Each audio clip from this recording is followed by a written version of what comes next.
Hello बच्चों। मैं आपके लिए अभी बहुत दिनों बाद वीडियो लेके आ रही हूँ। लेकिन इस वीडियो में हम ये ध्यान रख रहे हैं कि अभी हमें पता है कि कोविड की वजह से 10th सीबीएसई के तो एग्ज़ाम हुए नहीं है, लेकिन हाँ 10th आरबीएसई और 12th आरबीएसई के एग्ज़ाम कंफर्म है कि वो होंगे। ठीक है।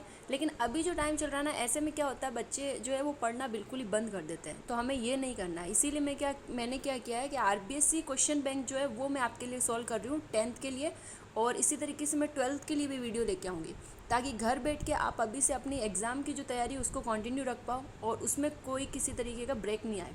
तो मेरे पास जो आरबीएससी की क्वेश्चन बैंक है ना, इसमें ये क्वेश्चन हिंदी में है, लेकिन मैं इस तरीके से एक्सप्लेन करूँगी कि हिंदी और इंग्लिश दोनों के ही बच्चों की अच्छे से तैयारी हो जाए। ठीक है। तो हम यहाँ से शुरू करते हैं। अब इसमें देखिए आप, जो पहला क्वेश्चन है, जो ऑब्जेक्टिव टाइप के क्वेश्चन हम कर रहे हैं, इसमें आप देखोगे तो यहाँ पर फर्स्ट क्वेश्चन है विटामिन ए की कमी से होने वाला रोग। यानी जो विटामिन ए होता है उसकी डेफिशिएंसी से कौन सी बीमारी हमको देखने को मिलती है या कौन सी डिजीज़ हमें देखने को मिलती है। अब यहाँ पर कुछ ऑप्शन दे रखे हैं, जैसे सबसे पहला दिया रतौंधी, सेकंड दिया बेरी, थर्ड दिया रिकेट्स और फोर्थ दिया स्कर्वी। ठीक है। तो इन चारों में से राइट ऑप्शन कौन सा है? रतौंधी का मतलब होता है नाइट ब्लाइंडनेस। यानी इंग्लिश के जो बच्चे हैं जिन्हें नहीं पता कि रतौंधी का मीनिंग क्या होता है, तो रतौंधी का मतलब होता है नाइट ब्लाइंडनेस। बेरी हमने पढ़ा ही है। ठीक है। रिकेट्स भी हम पढ़ चुके हैं, आपने अपने चैप्टर में पढ़ा है, स्कर्वी भी आपने पढ़ा है। तो आपको यहाँ से समझ में आ गया कि विटामिन ए की कमी से जो है वो इफ़ेक्ट पड़ता है हमारी आँखों के ऊपर, और आँखों के अंदर जो रोड और कॉर्न सेल्स होती है उनके ऊपर इफेक्ट पड़ता है। तो इससे क्या होता है, शाम होने के बाद दिखना बंद हो जाता है। यानी यहाँ पर जो राइट ऑप्शन जाएगा वो यहाँ पर कौन सा जाएगा? रतौंधी। ठीक है। सेकंड क्वेश्चन देखो, यहाँ पर दिया हुआ है तंबाकू किस कुल का पादप है। यानी यहाँ पर क्या पूछा है, जो टोबैको प्लांट होता है वो कौन सी फैमिली से बिलोंग करता है। अब आपने अपने चैप्टर में जब चैप्टर पढ़ा था आपने, तो तंबाकू का आपने बॉटनिकल नेम और साइंटिफिक नेम जो होता है वो आपने पढ़ा था। तो उसके नाम में ही उसका जो नाम है ना, उसी में सोलेनम वर्ड आता है। सोलेनम मतलब ये कौन सी फैमिली से बिलोंग करेगा? सोलेनेसी से। तो यहाँ पर जो ऑप्शन दे रखे हैं मालवेसी, लिलियसी, सोलेनेसी, केवेसी, तो इसका जो बॉटनिकल नेम है ना उसी में सोलेनेसी वर्ड आ रहा है, सोलेनम। तो वहाँ से हम लिख सकते हैं कि इसका आंसर होगा सोलेनेसी। ठीक है। फिर यहाँ पर जो थर्ड क्वेश्चन है वो पूछ रहा है स्वस्थ शरीर का सामान्य रक्तचाप होता है। अभी क्या पूछ रहा है, एक हेल्दी बॉडी का नॉर्मल रक्तचाप का मतलब होता है ब्लड प्रेशर। एक नॉर्मल ब्लड प्रेशर क्या होता है, तो वहाँ पर हमने पढ़ा था कि ब्लड प्रेशर के अंदर दो प्रेशर हम मेजर करते हैं, एक सिस्टोलिक प्रेशर और एक डायस्टोलिक प्रेशर। ठीक है। हार्ट जब पंपिंग करता है तो एक बार वो कॉन्ट्रैक्शन करता है, एक बार रिलैक्सेशन करता है। मतलब एक बार वो क्या करता है, रिलैक्स होता है, एक बार कॉन्ट्रैक्ट होता है, एक बार सिस्टोल होता है, एक बार डायस्टोल होता है। तो उसके अकॉर्डिंग हमें बताना है कि नॉर्मल बीपी या ब्लड प्रेशर कितना होता है। तो वो आपको पता है कि वो होता है 120 और 80। यानी उसका सिस्टोलिक 120 होता है और डायस्टोलिक 80 होता है। तो यहाँ पर राइट आंसर जाएगा ऑप्शन ए, 120 और 80। ठीक है। उसके बाद देखिए फोर्थ क्वेश्चन, यहाँ पर क्या पूछ रहा है, मदिरा का मुख्य घटक है। मदिरा मतलब होता है अल्कोहल। ठीक है, शराब। तो ये पूछ रहा है जो शराब होता है यानी अल्कोहल जो होता है उसका फॉर्मूला पूछा आपसे। तो जो शराब होता है ना, वैसे तो अल्कोहल बहुत सारे होते हैं, मैथिल अल्कोहल, एथाइल अल्कोहल, लेकिन जो पीने वाला शराब होता है जिसको हम पीने में यूज़ में लेते हैं वो होता है इथाइल अल्कोहल। इथाइल अल्कोहल मतलब 2 कार्बन का। ठीक है। तो यहाँ पर राइट आंसर कौन सा जाएगा? फर्स्ट ऑप्शन C2H5OH, क्योंकि अल्कोहल जो होता है ना उसका फंक्शनल ग्रुप होता है OH। यानी OH से हम पहचान जाते हैं कि वो अल्कोहल है। तो OH इसमें लगा हुआ है फर्स्ट ऑप्शन में। उसके अलावा उसमें 2 कार्बन होने चाहिए, तो इसमें 2 कार्बन भी है, C2H5OH यानी इथाइल अल्कोहल। तो ये यहाँ पर ए जो है इसका राइट आंसर होगा। ठीक है।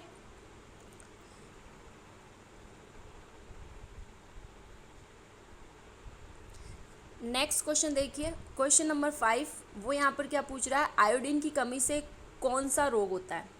आयोडीन की कमी से कौन सी बीमारी देखने को मिलती है। तो यहाँ पर ऑप्शन वही दिए, रतौंधी, रिकेट्स, बांझपन और घेंगा। तो देखिए आपको पता होगा कि आयोडीन की कमी से क्या होता है, हमारे गले में जो ग्लैंड होती है थायराइड ग्लैंड, उसके अंदर स्वेलिंग हो जाती है, वो फूल जाती है और उसके फूलने की वजह से गला फूल जाता है, जिसको हम क्या बोलते हैं, गोइटर। उस बीमारी को हम क्या बोलते हैं, गोइटर, लेकिन हिंदी में उसे बोला जाता है घेंगा रोग। ठीक है। तो इसका राइट आंसर होगा डी, घेंगा। मैं आपको हिंदी और इंग्लिश दोनों में एक्सप्लेन कर रही हूँ ताकि ना तो हिंदी वाले बच्चों को दिक्कत आए और ना इंग्लिश वालों के, और दोनों की ही अच्छे से प्रिपरेशन हो जाए। अभी घर पे हो आप तो आप बैठे बैठे आरबीसी का पूरा क्वेश्चन बैंक सोल्व कर लो, ताकि जब भी आपकी एग्जाम डेट आए तो आपकी प्रिपरेशन जो है वो अच्छे से हो। नेक्स्ट क्वेश्चन देखो, क्वेश्चन नंबर 6 क्या पूछ रहा है, एप, अब देखो यहाँ पर हिंदी में थोड़ा गलत लिखा हुआ है, ये जो है ना एपिग्लोटिस, ये जो है ना इसको लिखना था एपिग्लोटिस, ठीक है। यहाँ पर ये पूछ रहा है एपिग्लोटिस का प्रमुख कार्य क्या है, एपिग्लोटिस का फंक्शन क्या है, और एपिग्लोटिस कहाँ होता है ये हमने पढ़ा था। आपका जो सेकंड चैप्टर था ह्यूमन सिस्टम, यानी जो सेकंड चैप्टर था अपना जिसमें अपने सारे सिस्टम पढ़े थे, उसके अंदर ये था एपिग्लोटिस।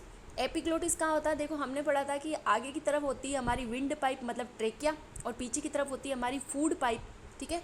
तो जब हम खाना खाते हैं तो उस टाइम पे ये हमें ध्यान रखना होता है कि हमारा खाना जो है ना वो कहीं हमारी विंड पाइप में यानी ट्रेकिया के अंदर ना चला जाए, लंग्स में ना चला जाए, तो उसको वहाँ रोकने के लिए, ताकि हमारा खाना उसमें ना चला जाए, उससे रोकने के लिए वहाँ पर एक ढक्कन होता है जिसे हम एपिग्लोटिस बोलते हैं। वो क्या करता है, जब हम निगल रहे होते हैं खाना तो वो हमारी विंड पाइप को कवर कर लेता है, ढक लेता है, ठीक है। तो यहाँ पर ऑप्शन क्या दिए देखो, भोजन को ग्रसनी में भेजना, ग्रसनी का मतलब है इसोफिगस, यानी भोजन को इसोफिगस में भेजने के लिए। सेकंड दिया है भोजन को श्वास नली में प्रवेश से रोकना, ठीक है, भोजन को श्वास नली में प्रवेश से रोकना। तो यही हमारा राइट आंसर है कि उसका काम क्या होता है कि जो हम खा रहे हैं, जो निगल रहे हैं, वो कहीं हमारी श्वास नली के अंदर, ट्रेकिया के अंदर ना चला जाए, ठीक है। नेक्स्ट क्वेश्चन देखिए, क्वेश्चन नंबर 7। यहाँ पर ये पूछ रहा है रुधिर का द्रव्य भाग क्या कहलाता है, ब्लड का जो लिक्विड पोर्शन होता है वो क्या कहलाता है, लिक्विड पोर्शन को हम क्या बोलते हैं। तो ब्लड के अंदर जो लिक्विड पोर्शन होता है, हमने पढ़ा था कि ब्लड के 2 पार्ट्स होते हैं ब्लड में, एक तो उसका लिक्विड पोर्शन होता है और एक उसकी सेल्स होती है, आरबीसी, डब्ल्यूबीसी और प्लेटलेट्स, ठीक है। तो जो लिक्विड पोर्शन होता है उसे हमने क्या नाम दिया था, प्लाज्मा। ब्लड का लिक्विड पोर्शन क्या होता है, प्लाज्मा होता है। और ये अभी आपने कोविड में बहुत ज़्यादा ये वर्ड सुना है, प्लाज्मा थेरेपी, तो इसका राइट आंसर होगा सी, यानी प्लाज्मा। साथ साथ में आप नोट करते जाइएगा कि इसके राइट आंसर क्या है, और मैं एक्सप्लेन भी कर रही हूँ कि क्यों राइट आंसर है, तो आप उस पर भी ध्यान दे दीजिएगा। क्वेश्चन नंबर 8 देखिए, निम्न में से कौन से दंत मांसाहारी पशुओं में सर्वाधिक विकसित होते हैं। अब यहाँ पर ये क्या बोल रहा है कि इनमें से कौन से दांत है जो मांसाहारी में, यानी जो नॉन वेजिटेरियन होते हैं या कार्निवोरस जो एनिमल्स होते हैं उनके अंदर वो ज़्यादा विकसित होते हैं, ज़्यादा डेवलप होते हैं उनके अंदर। तो आप खुद ही सोचिए कि हमारे अंदर जितने भी दांत होते हैं, देखो हमारे ये जो फ्रंट टीथ होते हैं जो एकदम ब्लंट होते हैं, ठीक है, इनका काम होता है काटना, ठीक है। फिर यहाँ पर जो नुकीले दांत होते हैं एक एक दोनों साइड में, उनका काम होता है चीरना फाड़ना। फिर हमारे मोलर और प्री मोलर्स हमारी डाढ़ें आती हैं जिनका काम होता है पीसना, ग्राइंड करना। तो अब आप खुद ही सोचिए कि मांसाहारी जो होते हैं, कार्निवोरस जो होते हैं, उनको किस दांत की ज़्यादा ज़रूरत पड़ेगी, उन्हें क्या करना पड़ेगा, चीरना फाड़ना उनके लिए ज़रूरी काम होता है। तो वहाँ पर क्या होता है, उनके पास में जो चीरने फाड़ने वाले दांत होते हैं वो वहाँ पर क्या होने चाहिए, ज़्यादा डेवलप होने चाहिए, ठीक है। तो यहाँ पर राइट आंसर हो जाएगा बी, यानी रदनक, ठीक है। नेक्स्ट देखिए आप 9 क्वेश्चन, परिसंचरण के दौरान रक्त हृदय से कितनी बार गुजरता है। यहाँ पर देखिए इसने क्या पूछा है कि जब सर्कुलेशन होता है, यानी ब्लड जब हार्ट में से पास होता है, तो एक सर्कुलेशन में, यानी एक जो हमारी हार्ट बीट बनती है या एक जो सर्कुलेशन होता है उसमें ब्लड हार्ट में से कितनी बार पास होता है। तो ये हमको पता है कि हमारा सिस्टम कैसा होता है, डबल सर्कुलेटरी सिस्टम होता है, क्योंकि हमारे सिस्टम में, हमारे हार्ट के अंदर 4 चैम्बर होते हैं। 2 हमारे अंदर क्या होते हैं, ऑरिकल्स होते हैं, और 2 वेंट्रिकल्स होते हैं। तो एक बार हमारा प्योर और इम्प्योर अलग रहता है, मतलब प्योर अलग साइड से निकलता है और इम्प्योर अलग साइड से। तो हमारे हार्ट में से क्या होता है, ब्लड जो है वो 2 बार पास होता है, यानी हमारा सिस्टम कैसा होता है, डबल सर्कुलेटरी सिस्टम। तो यहाँ पर हमारा राइट आंसर क्या होगा, 2, ठीक है। नेक्स्ट क्वेश्चन देखिए, यहाँ ये पूछ रहा है मनुष्य मुख्य रूप से किसका उत्सर्जन करता है। जब हम एक्सक्रीटरी सिस्टम पढ़ रहे थे, उत्सर्जन का मतलब होता है एक्सक्रीशन, यानी एक्सक्रीटरी सिस्टम जब हमने पढ़ा था तो उसमें 3 वर्ड आए थे, अमोनोटेलिक, यूरियोटेलिक और यूरिकोटेलिक। वहाँ पर हमने ये पढ़ा था अमोनोटेलिक वो एनिमल होते हैं जो अपने एक्सक्रीशन की फॉर्म में अमोनिया रिलीज़ करते हैं, और ये एनिमल कौन से होते हैं, जिनके आसपास बहुत सारा पानी होता है, जो एक्वेटिक होते हैं, ज़्यादातर वही होते हैं। फिर सेकेंड था इसमें यूरियोटेलिक, और थर्ड था यूरिकोटेलिक। यूरियोटेलिक में हमने क्या पढ़ा था कि ये वो एनिमल्स होते हैं जो एक्सक्रीशन की फॉर्म में यूरिया बॉडी से रिलीज़ करते हैं, और थर्ड यूरिकोटेलिक में हमने क्या पढ़ा था कि ये वो एनिमल होते हैं जो यूरिक एसिड रिलीज़ करते हैं। तो हम किस कैटेगरी में आते हैं, सेकंड कैटेगरी में, यूरियोटेलिक में, यानी हम क्या करते हैं, यूरिया जो है वो बॉडी से रिलीज़ करते हैं, ठीक है।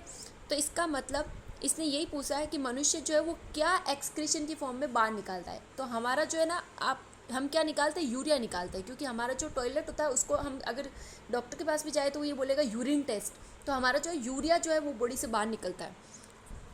तो इसका राइट आंसर होगा सी, यूरिया।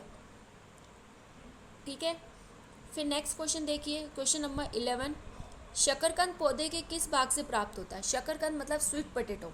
स्वीट पोटैटो जो होता है ना वो प्लांट का कौन सा हिस्सा होता है? तो स्वीट पोटैटो जो है वो प्लांट का स्टेम वाला पार्ट होता है, यानी स्वीट पोटैटो खुद जो है वो स्टेम है, प्लांट का स्टेम ही होता है जो ग्रोथ करके स्वीट पोटैटो बनाता है। तो इसका राइट आंसर क्या हो जाएगा? बी, स्तंभ। स्टेम को हिंदी में बोलते हैं स्तंभ, तो इसका हो जाएगा बी। फिर देखिए क्वेश्चन नंबर 12, निम्न में से दालों का राजा। तो इसमें देखिए आपने पढ़ा था कि सोयाबीन जो है ना उसके अंदर बहुत ज़्यादा यानी सबसे ज़्यादा प्रोटीन होता है, ठीक है, जिसका बॉटनिकल नेम होता है ग्लाइसिन मैक्स। तो उसमें मैक्सिमम प्रोटीन होता है और प्रोटीन होने की वजह से ही हम उसको दालों का राजा बोल सकते हैं, तो ये होगा सोयाबीन।